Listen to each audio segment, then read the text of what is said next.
김현정 의원께도 질문을 드리면 지금 민주당 의원들은 서울 고등법원 앞에 많이 나가 계신데 지금 여기 나와서 저희와 또 이제 방송도 함께 해주시는데 지금 1심 때와 좀 다른 분위기가 느껴지긴 하거든요. 어떻게 좀 예상을 하고 계신지. 네, 이제 약간 방송 잠깐 보고 들어왔었는데 네. 재판부에서 주관적 인식은 행위가 아니다 이런 이제 얘기를 한 것 같아요.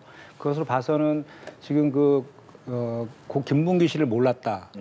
관련해서 이제 골프를 치지 않았다. 그와 관련된 것들, 고 김문기 씨를 몰랐다는 것은 공선법 250조 1항에 해당하는 당선 목적의 허위사실 공표의 그 사실이 아닌 주관적 인식에 지나지 않는다라는 의미로 좀 해석이 되거든요. 그렇다라고 하면 그 주관적 인식은 이미 250조 1항의 구성 요건인 행위에 사실에 해당되지 않기 때문에 범죄 자체가 성립할 수 없다. 그렇기 때문에 그 부분에 대해서는 무죄가 나올 그 가능성이 높다라고 저는 좀 느꼈고요.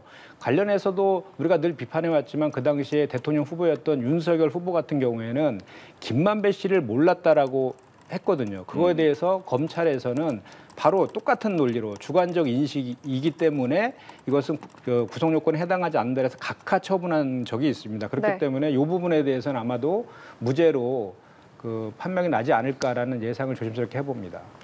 이재명 대표의 이른바 사법 리스크에서의 하나 정도 조금 약화될 수 있겠다 이런 생각도 들고요. 지금 아직 선고가 나진 않았지만 네. 지금 조심스럽게 이제 무죄가 나올 것 같은 느낌이 지금 저는 있는데요. 지금 방금 말씀하신 그 골프를 치지 않았다 이거와 관련해서도 항소심 재판부에서 공소장 변경 요청을 했잖아요. 네. 검찰한테 그것이 바로 이 골프를 치지 않았다라는 것과 관련해서 어떤 부분이 이재명 대표가 허위 사실에 적시를 했느냐에 대해서 특정해달라는 내용이었거든요. 그런데 이재명 대표가 했던 것은 그 10명이 같이 찍은 사진 중에서 4명만 찍은 사진처럼 그렇게 짜집기를 해가지고 마치 그 4명이 골프를 친 것처럼 이런 거에 대해서 이재명 대표가 한 발언은 골프를 치지 않았다라고 한 것이 아니라 그 사진을 조작했다라고 한 그것을 골프를 예. 치지 않았다라고 그 검찰에서 그렇게 유추 해석을 한 것이거든요. 그래서 그 항소심 재판부에서 검찰한테 그걸 확인하는 질문을 했습니다. 이것을 그럼 유추한 것이냐? 골프를 치지 않았다고 했더니 그렇다라고 했거든요. 근데 우리나라의 대법원의 그 판례는 확고하게 유추 해석을 금지하고 있습니다. 그런 차원에서 보더라도 이 부분에 있어서는 이제 항소심 재판부가 질의했던 것처럼 공소장 변경의 이유가 이것에 대해서는 좀 혐의가 없다라고 좀 그렇게 판정을 할 것이라고 예상이 듭니다. 검찰의 공소장 변경을 이제 2심 재판부가 요청을 한 것이 좀 이번에 변수가 됐다고 보십니까? 그렇습니다. 그러니까 그 항소심 재판부에서는 처음부터 그것이 의심스러웠던 것이죠. 그러니까 이재명 대표가 거짓말을 했느냐 안 했느냐가 핵심이잖아요. 근데 이재명 대표는 골프를 안 쳤다는 발언을 한 적이 없습니다. 그것을 그 검찰에서 유추 해석한 것이죠. 좀 전에 말씀하신 것처럼 그 사실을 골프를 친 거는 사실이거든요. 골프를 친 거를 사실인데 골프를 치지 않았다라고 거짓말한 적이 없다라는 게 핵심인 것인데 그 사실을 교모하게 짜집기해서 마치 골프를 친 것처럼 검찰에서 유추 해석을 해서 기소를 했다는 것이 잘못됐다 이런 이제 의미인 것입니다. 예. 근데 이제 기본적으로 우리 공직선거법 250조 1항에 대해서를 보면은 당선될 목적으로 허위 사실을 공포했을 때 적용되는 거잖아요.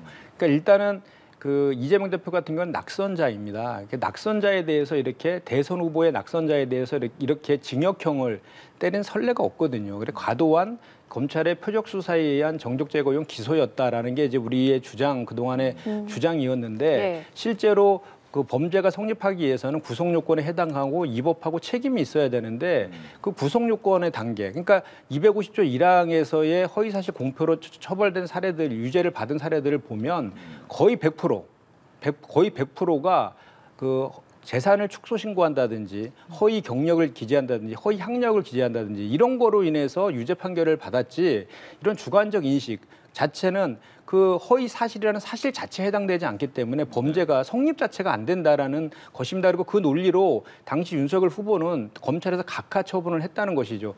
계속 얘기를 해주시죠. 네, 그러니까 21년도 이후에 우리가 공선법 위반으로 이제 선관위로부터 수사가 의뢰되거나 고소 고발된 그 사례들이 총 69건이 있었습니다. 그 69건 중에서요. 낙선자와 관련된 유죄 판결 받은 사례가 10건이 있었습니다. 10건. 그중에서 8건은요. 그 70만 원에서 90만 원 당선 무용이 아니었습니다. 단 2건만 벌금형으로 300만 원은 벌금형으로 유죄 판결 받은 사례가 있어요. 그만큼 그 낙선자에 대한 공선법의 적용은 대단히 강하게 한 적이 없습니다. 그런데도 불구하고 또 이재명 대표 같은 경우는 대선 후보였습니다. 대선 후보 같은 경우에는 낙선자에게 처벌된 사례가 그것도 징역형 받은 사례가 딱 한 차례가 있습니다. 역대 다 통틀어서. 그게 누구냐면 허경영 당시 후보였어요. 허경영 후보가 2017년 대선 때 왜 박근혜와 결혼했다. 삼성전자 고 이병철 회장이 양자다. 부시 대통령과 만찬했다. 말도 안 되는 그 허위 사실을 공포해서 그때 징역 1년 6개월을 맞은 적이 있거든요. 그런데 22년 대선에서 또 자기 가족 관계랑 경력을 또 허위로 공포했어요. 그래서 그 징역 2년에 집행유예 3년을 받은 사례는 있었지만 이렇게 유력한 그때 0.73% 차이로 근소한 차이로 낙선한 후보에 대해서 그것도 제가 좀 전에 사례를 다른 모든 그 공선법 위반 사례들을 다 예시를 들었지 않습니까? 아무리 높아도 그 벌금 300만 원이 최고였는데 유력 그것도 그 낙선한 그 0.74% 낙선한 대선 후보를 징역형을 때린다는 것은 사실 상상을 할 수가 없는 것이죠. 그래서 저희가 계속해서 더불어민주당에서는 이거는 정적 제고용 그 야당 탄압력 그 무리한 기소 폭탄이다라고 저희가 주장을 지금 하고 있는 것인데 그것이 또 최근에 그 12.3 비상계엄으로 인해서 확인도 또 되고 있잖아요.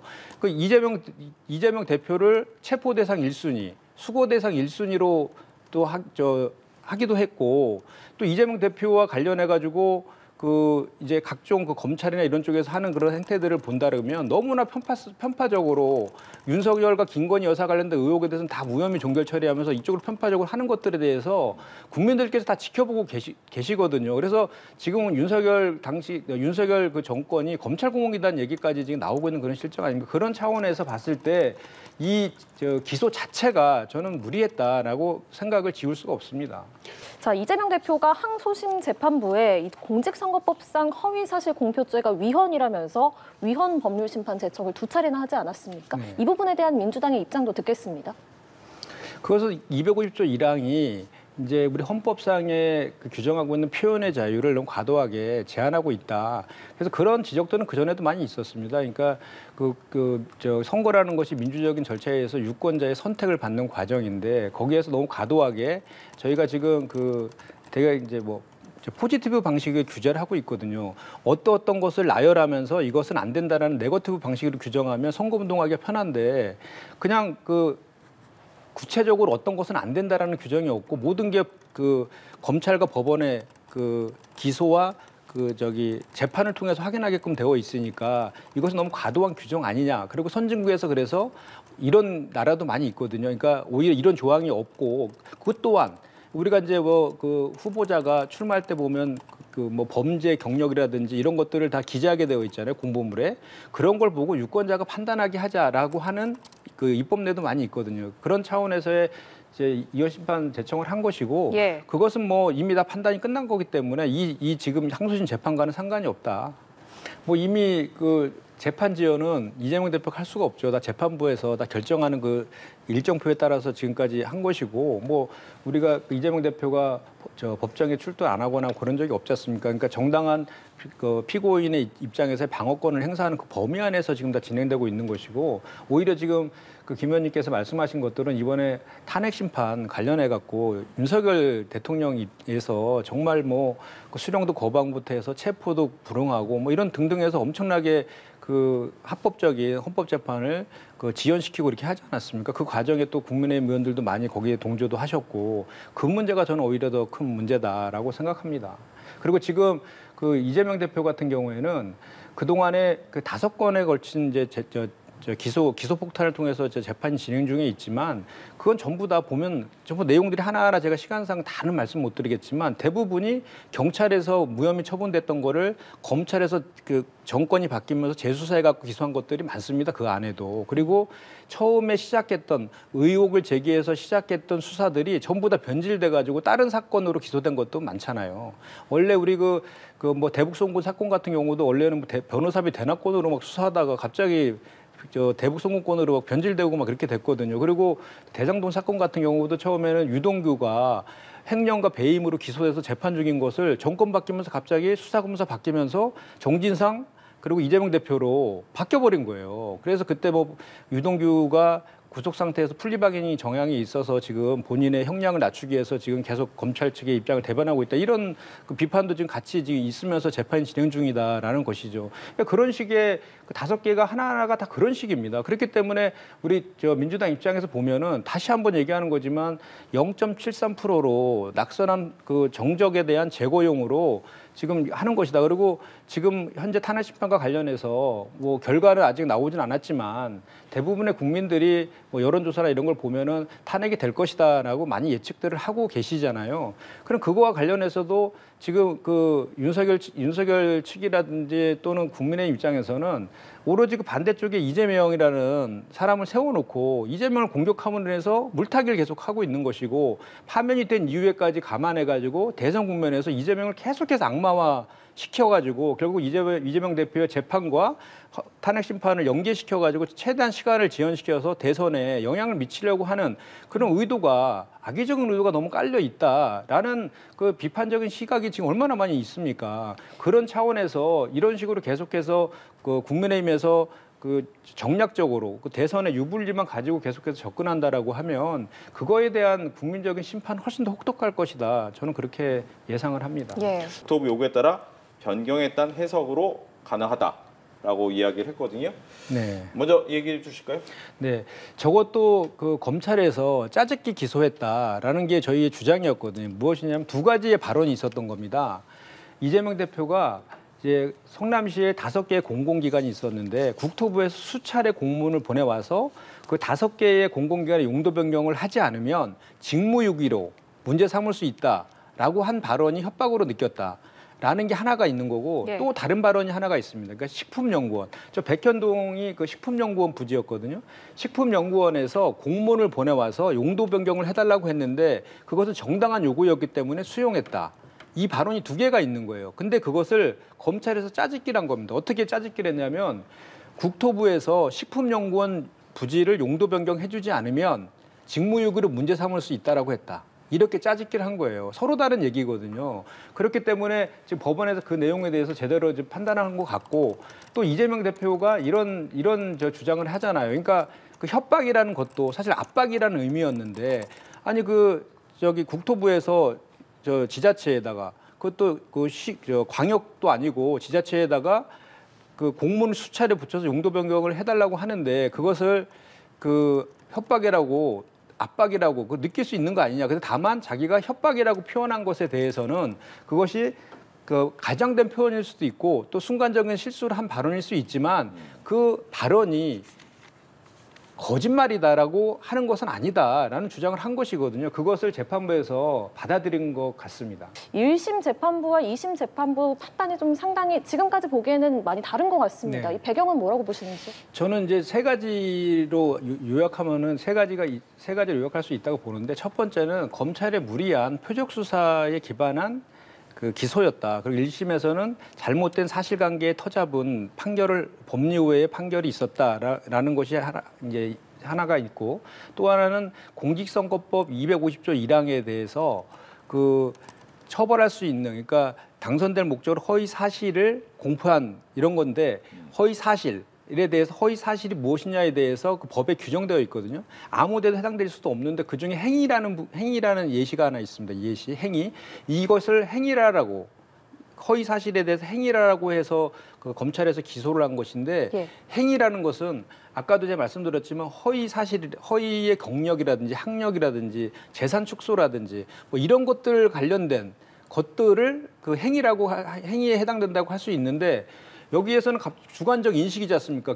기억나지 않는다. 그리고 협박이라고 느꼈다. 기억과 느낌 아닙니까? 이거는 어디에 구속 요건에 해당되지도 않는데도 불구하고 250조 1항에 그걸 무리하게 교우행위라는 것으로 이렇게 엮어가지고 아까 우리 그 김 의원님이 자꾸 말씀하시는 그 주장도 그런 내용이랑 비슷한 거예요. 그러니까 골프 친 거 사실 아니냐 이렇게 주장하시잖아요. 근데 이재명 대표는 본질은 골프를 치지 않았다고 한 발언이 없다라는 게 핵심인 거죠. 거짓말을 한 적이 없다라는 게 그것이 이제 이번에 그 판결을 통해서 확인됐다라고 저는 생각을 합니다. 이 사법부의 불신이나 사법부에 믿을 수 있냐 이런 얘기도 나올 수도 있을 것 같긴 한데 뭐 여기에 대한 얘기 잠깐 들어볼까요?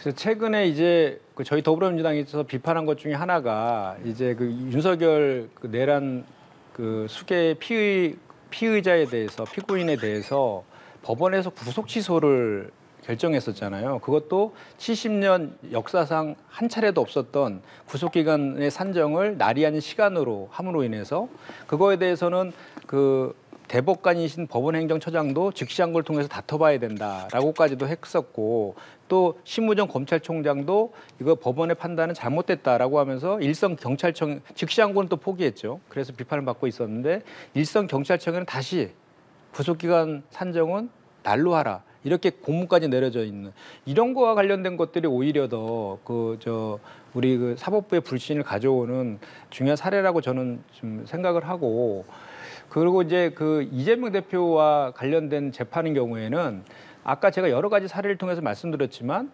너무나 그 과도한 그러니까 일단은 표적 수사와 그 정치 기소한 거에 대한 문제는 제가 충분히 말씀드렸지만 그런 것들을 다 감안하더라도 공선법 205조 1항에 허위 사실에 해당되지 않는다 하더라도 만약에 가사 100번 양보해서 유죄를 하더라도 비례의 원칙에 따라서 형량이 너무나 과도했다라는 것은 여러 가지 측면에서 아쉬운 측면이 1심에 있을 때는 있었지만 그럼에도 불구하고 우리가 상권분리 국가에서 사법부의 독립이 있는 이상 법치주의를 준수하기 위해서 법치주의를 유지하기 위해서는 법원의 판단은 어쨌든 뭐 존중할 수밖에 없는 그런 상황 아닙니까? 다만 우리가 법원의 판단은 저도 마찬가지고 우리 김용현 의원도 마찬가지지만 법원의 판단을 부정하지는 우리가 않지 않습니까? 그래서 그렇기 때문에 법원에서 뭐 사실관계라든지 법리에 대한 판단들이 시각에 따라 다를 수도 있기 때문에 3심제를 지금 우리가 유지하고 있는 것 아니겠습니까? 그래서 1심의 판결에 대해서는 저희가 또 아쉬웠지만 항소심의 판정에서 지금까지 봤을 때는 무죄일 가능성이 높아 보이는데 또 그 우리 김용현 의원님 입장에서는 또 그것이 아쉬운 측면이 있고 뭐 이런 것 같습니다. 633 원칙이라고는 하지만 사실 이번 사건에서 이 6.3이 지켜지지 않지 않았습니까? 네. 대법원 선고는 어떻게 예상하시는지? 지금 뭐 대법원장이 633 원칙을 지키겠다라고 이제 한 이후에 사실 이재명 대표 항소심도 3개월도 채 안 된 상태에서 선고를 지금 하고 있는 것이거든요.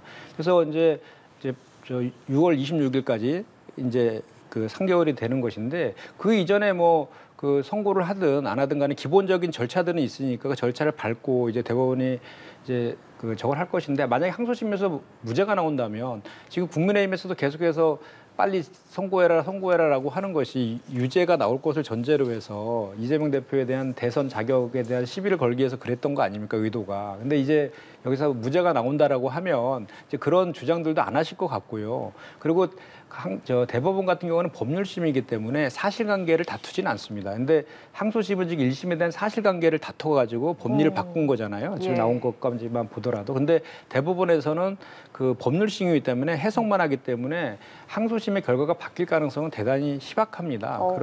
그런 차원에서 본다라고 하면 이제는 저희가 봤을 때는 사필 규정에 지금 그 결과가 좀 기결된 것 같고 이제는 이제 빨리 조속히 윤석열 그 탄핵 심판에 대한 선고기일을 지정해서 조속하게 국민의 일상들을 정상으로 되돌려놓는 것에 오히려 여당도 이제 같은 주장을 해야 되지 않을까 이런 생각을 해봅니다. 정말 이제는 뭐 그 날짜를 예상하는 것 자체가 무의미하다는 생각까지 드는데 지금 늦어도 너무 늦었지 않습니까? 지금 탄핵이 된 이후에 벌써 100일이 지났고 변론 종결한 이후에 30일째입니다. 역대 최장의 지금 그 기간을 갖고 있는데 뭐 그전에 가장 길었던 게 14일 아니었습니까? 변론 종결. 그 2배의 시간이 지금 가지고 있고 숙고하고 있는 것이죠. 거기다 더해서 그 선입선출에 대한 주장들을 국민의힘에서 했음에도 불구하고 그 한덕수 총리가 먼저 접수됐음에도 불구하고 먼저 선고하고 막 이런 순서까지 뒤집으면서 선고가 지연되고 있는 것에 대해서는 국민들이 처음에는 이제 뭐 윤석열 탄핵 선고와 관련돼서 워낙 그 지금 구구 쪽이라든지 정부 이제 국민의힘에서 또 윤석열 대통령 측에서 절차라든지 이런 것들 갖고 너무나 심한 시비를 걸고 문제 제기를 했기 때문에 그런 거에 대한 정당성을 확보하기 위해서 앞에 거 먼저 좀 하고 이렇게 하려고 했다라는 해석이 있었는데 이제는 그것도 아닌 것 같습니다. 그래서 그 저희가 지금 우려스러운 것은 지금 오늘 마침 이제 이재명 대표의 선고가 이제 항소심이 무죄로 나올 가능성이 높아졌는데 이재명 대표의 그 선고와 연계시켜서 그 윤석열과 이재명 간의 그 균형점, 그러니까 헌재가 정치적 사법기관이긴 하지만 법리에 의거해서 판단을 해야 됨에도 불구하고 너무 정무적으로 정치적 판단을 하고 있는 것 아니냐라는 우리가 비판들을 하고 있었는데 이제는 그럴 시기조차도 지났다. 그래서 저는 오늘이라도 판결 선고일자를 좀 지정을 해서 이번 주 금요일에는 좀 선고를 했으면 좋겠다. 그것이 그 헌법수호의 그 마지막 관문이라고 하는 그 헌법재판소의 존재 이유를 스스로 증명하는 것이다. 저는 그렇게 생각합니다. 이번 결과로 인해서 좀 이 대표를 둘러싼 정치적 파장은 어떻게 흘러갈 거라고 예상을 하십니까? 뭐 그동안에 계속해서 그 이재명 대표를 흔들었던 가장 큰 이유가 사법 리스크 아니었습니까? 지금 뭐 이재명 대표는 1심에서 징역형의 집행유예의 선고를 받았음에도 불구하고 뭐 압도적으로 유력한 대선 후보잖아요. 여론조사를 보더라도 우리 당내에서도 그렇고 그런 것들에 대해서는 또 국민의힘에서 일극체제라고 비판도 계속 해왔었는데 이제는 이재명 대표가 마지막 갖고 있었던 저 부담감을 털어냈기 때문에 이제는 뭐 이재명 대표는 사실 저거에 대해서 연연하지 않고 그전에도 중도 실용주의 노선으로 이렇게 표방하면서 이렇게 민생 경제에 치중하는 모습들을 보였는데 그런 것들을 더 강화할 것이라고 보고 이제는 뭐 우리 더불어민주당 입장에서는 이제 무죄로 이제 판정이 된다라면 많은 부담을 덜면서 우리의 더불어민주당의 서민과 중산층을 위한 정당으로서의 활동들을 더 활기차게 할 수 있는 계기가 되지 않을까 싶습니다. 한덕수 총리하고 최상목 경제부총리에 대한 탄핵 계속 하는 겁니까? 일단 그럴 이제 전제가 있는 것이죠. 한덕수 총리 같은 경우에는 마은혁 재판관을 임명하지 않거나 또는 그 내란 특검이나 김건희 특검법에 대한 특검 추천 의뢰를 하지 않는다라고 하면 탄핵할 수밖에 없다라는 게 민주당의 입장입니다. 왜냐하면 최상목 그 전 권한대행의 권한쟁의 심판에서 네. 마은혁 재판관 미임명한 건 명백한 이혼이라고 판시를 했잖아요. 그럼에도 불구하고 지금 임명을 하지 않고 있는 그런 상황이고 특검 추천 의뢰도 마찬가지입니다. 그런데 그거에 대해서 이번에 한덕수 총리의 헌법재판에서 탄핵 재판에서도 명백하게 그 부분에 대해서는 이혼적이고 위법하다라고 판시는 했습니다. 다만 파면에 이를 정도로 중대하지 않다라고 했고 그거에 대해서 이제 모 재판관 한 분 같은 경우는 그 이유를 들면서 우리 국회에서 잠깐만요. 지금 주문이 나왔습니다. 이재명 대표 선거법 2심 무죄를 선고했습니다. 1심의 유죄가 뒤집힌 상황이 되겠고요. 예. 네, 이 1심에 다시 한번 말씀드리면 이재명 대표 공직선거법 위반과 관련된 2심에서 항소심에서 무죄가 선고됐다는 점을 말씀을 드리겠습니다. 1심에서 징역 1년, 집행유예 2년이 선고된 유죄가 뒤집히면서 이재명 대표는 선거법 2심 무죄가 선고가 되면서 지금 화면에는 지지자들이 이 2심 무죄 소식을 듣고 이제 환호하는 모습이 보이고 그 앞에는 이제 경찰의 폴리스 라인이 서 있는 모습입니다. 예. 이 앞에서 이제 지지자들, 민주당 의원들도 이재명 대표가 나오기를 좀 기다리면서 이재명 대표가 어떤 이야기를 할 것인가 여기에 대한 이야기를 좀 할 텐데 벌써 뭐 의원들께서 이제 사진 찍을 준비까지 하고 계시는 것 같긴 한데 아마 민주당 입장에서는 바라던 결과가 나왔네요. 그렇습니다. 사필 기정입니다. 사필 기정이고요. 저희가 법원의 판결에 대해서 우리 뭐 여당도 마찬가지지만 순간순간 아쉬운 판결들이 있는 것들에 대해서는 우리가 좀 그런 거에 대한 비판도 좀 하지만 그래도 사법적인 여전히 아직은 살아있다라는 생각을 다시 한번 하게 되고요. 이제 남은 거는 헌법재판소에서 하루빨리 윤석열 탄핵에 대한 선고를 하는 것이다라는 말씀드립니다. 예. 선거 보전 자금에 대한 고민도 꽤 많았다고 하더라고요, 민주당. 맞습니다. 저희가 가장 비판한 것 중에 하나도 이게 지금 유죄가 확정이 되면 424억이라는 그 보전금을 반환해야 되는 문제잖아요. 그러니까 네. 심각한 정당 민주주의를 훼손시킬 수 있거든요. 그런 차원에서의 그 검찰의 그 무리한 그 수사에 터잡은 기소를 저희가 비판했던 것인데 이제는 이제 뭐랄까요, 역지사지라 그럴까요? 이제 이렇게 될 것 같습니다. 상황이 똑같은 내용이 윤석열 그 대통령한테 똑같이 이제 반복될 수가 있는 가능성이 지금 열려버린 거예요. 아까 제가 말씀드렸지 않습니까? 윤석열 대통령 11건에 대해서 고발당했는데 그중에 5건이 아직 지금 처리가 안 되고 있거든요. 대통령이 됐기 때문에 불소추 특권 때문에 지금 유예되고 공소시효는 중단되어 있습니다. 그럼 만약에 이번에 파면이 되면은 그것들이 다 살아나요. 그럼 만약에 유죄 판결 100만 원 이상 받으면은 국민의힘도 그 국고보조금 수백만 원 다 지금 반환해야 될 문제입니다. 그런 지적들을 국민의힘에서 끊임없이 지적해 오셨거든요. 그러면서 뭐 이원정당 얘기까지도 하시고.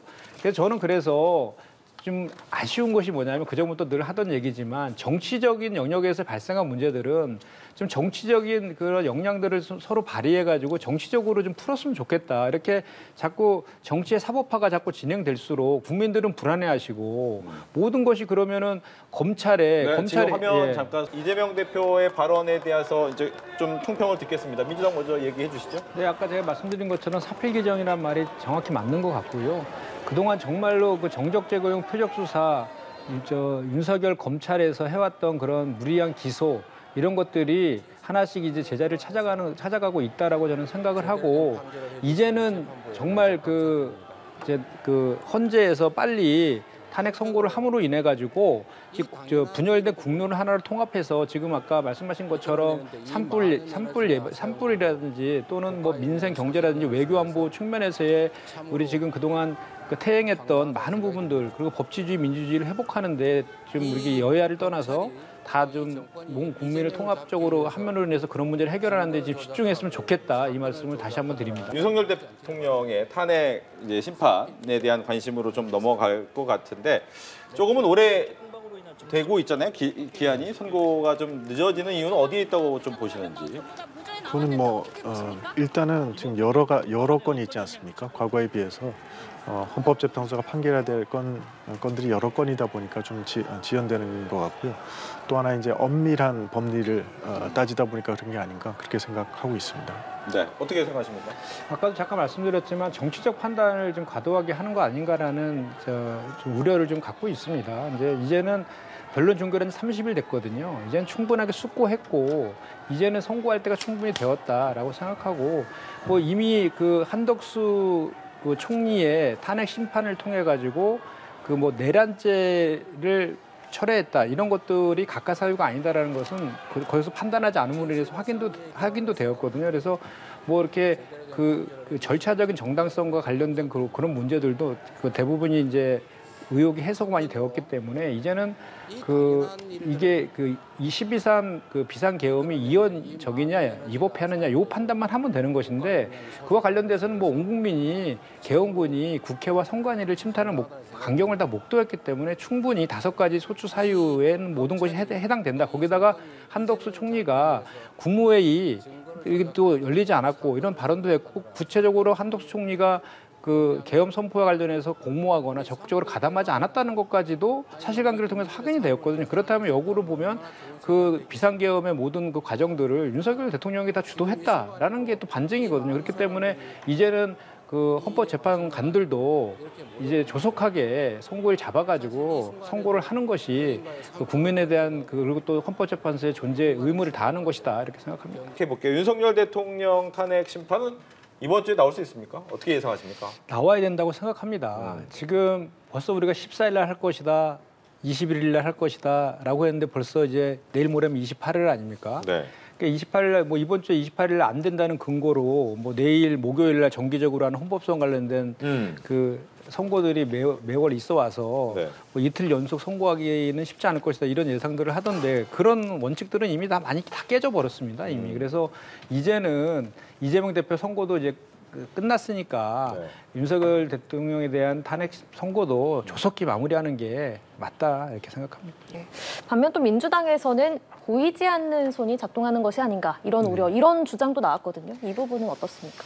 일단은 먼저 그 각하될 가능성은 없다라고 보는 게 맞는 것이 한덕수 총리의 탄핵 심판에서의 각하는 정족수 문제에서의 각하였고 예. 지금 그 윤석열 대통령에 대한 탄핵 심판에서 각하를 주장하는 사유는 내란죄를 처리한 부분하고 형사소송법을 준용하지 않았다라는 부분이고 네. 공수처에 수사권이 없다 뭐 이 정도가 그 근거인데 공수처에서 작성한 피신 조서는 증거로 채택하지도 않았고 또 이 그 내란죄를 처리한 것이라든지 또는 그 형사법을 준용하지 않은 것들에 대해서는 이미 헌법 재판가들이 평의를 통해서 판결을 한 상황이기 때문에 각하될 그 가능성은 없다라고 저는 좀 보여지고요. 그 좀 전에 이제 그 뭐 뭔가 보이지 않는 손과 관련해서는 이러는 거에 대한 우려가 있습니다. 최근에 정말 상상할 수도 없는 그런 일들이 계속해서 좀 이루어지고 있는 측면이 있어요. 그 첫 번째가 뭐였냐면 구속 취소와 관련돼서 검찰총장이 즉시항고를 포기한 것입니다. 그러면서 본인이 잘못된 판단이라고 얘기했음에도 불구하고 즉시항고를 포기하고 내란의 우두머리 피고인을 풀어줬다는 것이 좀 상상할 수 없는 그런 문제였고 두 번째는 이제 그 한덕수 총리에 대한 탄핵 심판과 관련해서 이것도 이제 한덕수 총리의 탄핵 심판 관련해서 마은혁 재판관을 임명하지 않은 것은 이혼이다라고 하고 또 그 특검을 추천 의뢰하지 않은 것도 이혼이다라고 했음에도 불구하고 또 이제 탄핵은 또 기각시켰거든요. 그리고 또 지금 최근에 이제 구구 집회 같은데 보면은 이 탄핵이 인용되면은 내전이 불가피하다 이렇게 정광훈 목사가 발언도 하고 또 뭐 윤상현 의원 같은 경우에는 반국가 세력과의 전쟁을 선포한다 뭐 이런 표현들도 막 서슴없이 하고 있는 이런 일련의 상황들의 흐름들이 봤을 때 정말 이 탄핵 심판에서 혹시라도 인용이 된다라고 하면 그거에 대해서 불복함으로 인해서 뭔가 이게 이재명 대표의 재판과 연계시켜가지고 대선판을 흔들려고 하는 보이지 않는 그런 카르텔들이 작동하는 거 아니냐라는 우려에서 그런 말씀을 좀 하신 것 같고요. 우리 김민석 최고께서. 예. 다만 이제 이재명 대표에 대한 항소심 재판 결과 나왔기 때문에 그런 많은 전제들은 이제 좀 깨진 것 같고요. 그래서 이제는 다시 한번 이제 헌재로 다시 돌아가 보면은 며칠 전에 공수처에서 윤석열 대통령이 그 계엄 해제가 된 이후에 2차 계엄을 모의했다라는 진술이 나왔습니다. 그러면은 만약에 이런 상황에서 윤석열 대통령에 대해서 탄핵 심판을 기각한다라고 하면 우리 헌법재판소는 윤석열 대통령에게 계엄에 대한 프리패스권을 부여하는 그리고 대한민국은 이제 비상계엄이 상시화되는 합법화되는 이런 나라로 전락하는 것입니다. 이건 얼마나 이 나라를 후진국으로 도태시키는 걸 떠나서 국민들이 불안해서 어떻게 살겠습니까? 그렇기 때문에 이제는 그 헌법 수호 의지조차 없는 것도 명백히 확인된 상황에서 그리고 그 5가지 탄핵소추 사유에 대해서도 너무나 명백하지 않습니까? 우리가 헌법에 규정하고 있는 그 비상계엄의 요건, 전시, 사변, 이에 준하는 사태 어디에도 해당되지 않는다는 것도 명백하고 그리고 법원 그 비상계엄이 정당하다 하더라도 행정부와 사법부에 대해 특별한 조치만 가능하고 우리 입법부에 대해서는 그런 조치를 할 수 없음에도 불구하고 국회를 계엄군이 침탈하는 모습 또 목격을 했고 또 헌법기관은 침해할 수 없는데 선관위도 침탈한 것도 확인이 되었지 않습니까? 그리고 포고령의 이혼성도 지금 확인이 되었고